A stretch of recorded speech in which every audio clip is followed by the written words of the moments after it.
Mwami Kakiika njagala kunnyonnyola ku mikolo egy'obuwangwa. Lwaki tetwalabamu bya buwangwa ng'ensiisira? Twasigala twebuuza obuwangwa mwabudibya. Ki ekiri behind that?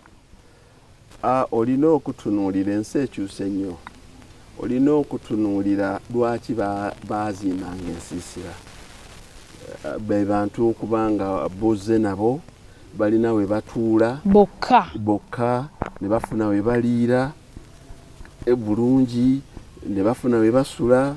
Naye kati bwe tuba twatereeza emiti gino gyonna nga bw'ogiraba wano wonna buli famire yonna erina right okugenda okuteeka emikeeka oba akaveera kaabwe ne batuula nga famire ye mu kasonda kaabwe. Kati lwaki ogenda oyonoona obutonde tema emiti okola ensiisira? Ennyumba ennene weeri bw'oba ozze ne mwami wo ddala, omwami we alina kuliira wano bwe wati aweerere ruumu endala ziri wali bbiri era bagamba nti abako bagenda kuliira wali eri, ziri bbiri ziri wali. Abako balina we baliira, abakulu b'eddiini ne abakulu mu kika bambuka mu kweri ennyumba gye baliira. Abantu abalala bonna abakulu betuleese baliira awo. Abasigadde netwala wano emikeeka. Okwata essowaani yo ng'ogenda otuula, banyumirwa nnyo ogenda n'akomawo n'akima n'eddabo. Kati wano mikolo gya lumbe gye gibeerawo oba n'okwanjula? Ky'oba oyagadde kyonna naddala okuwoowa. Bw'oba oyagala muwala oba muwoowe kumuwasa oba mutabani wammwe naye nga gye muli wafunda. Oleeta butebe ng'oteeka miti? Okuwoowa kukolerwa mu nnyumba. Bw'oba oyagala gabula bantu bw'oleeta butebe ng'oteeka miti. Teriiyo omuntu atakisanyukira.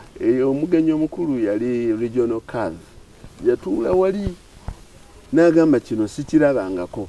Ne tutuula okuva ku makya paka essaawa zino 9 nga tetuseguse anti tuli mu kisiikirize ate mu mbeera ey'obutonde ennungi ennyo bweti. Ate tetukoma emiti gino gyokka kubeera ku ekyo.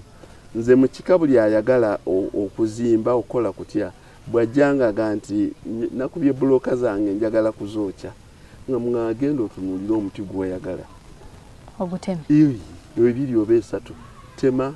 Waliwo giri baagitemye, kati waliwo asereka ennyumba ye yatemye egyabadde awo. Waliwo mwannyinaze namugambye naye nti bw'oba otuusizza okusereka ennyumba ng'ojja bakozesa ebintu bya jjajjaabwe, ebintu bya famire. Kati omuti ekigendererwa kyagwo tekikoma kuteekawo buteesi kisiikirize. Naye kati emiti mingi nkuwa emiti 3 n'ojjamu buliti ezisereka ennyumba yo. Bandooza abantu basusse mu 10 abajja okutema emiti wano, abajja okwokya bulooka zaabwe, bintu bya jjajjaabwe. Nalaba ku olwo ennyimba muzigasse ate nga kuliko n'ez'abantu abakulu be nandiroozezza nti maybe bandibadde mu maka gaabwe ne baabizeeyo ennyimbe. Abasinga ba kibuga, ekibuga kikuze nnyo. Kati nze taata wange ndoza yalina half acre. Naye yonna agijjuza we twakula tuzannyira nga waliwo n'olusuku bonna bajjuzzaawo obuyumba bw'abapangisa. Ogenda weekukuunya bw'oti. Kati buli muntu yenna ekibuga bw'atyo bw'akikoze. Omukulu w'oluggya luno yafa, y'oyo asembyeyo okwabizibwa olumbe. Era gwe mbadde nga omuntu omukulu.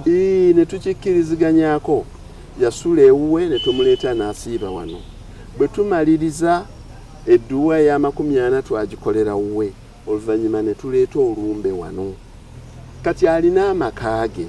Ekyo mu buwangwa kiba oluvannyuma ku lunaku twalwabya ku Lwamukaaga, ku Lusande ne tulutambuza odduzaayo ewuwe, balina bwe bakiyita nakiyiga ku olwo. We kati nga naawe olumbe lwo lujja kwabizibwa ewaabalo oba mu maka gammwe. Naye balina oddutambuza oddutwala ewammwe gye bakuzaala abaawadde omusika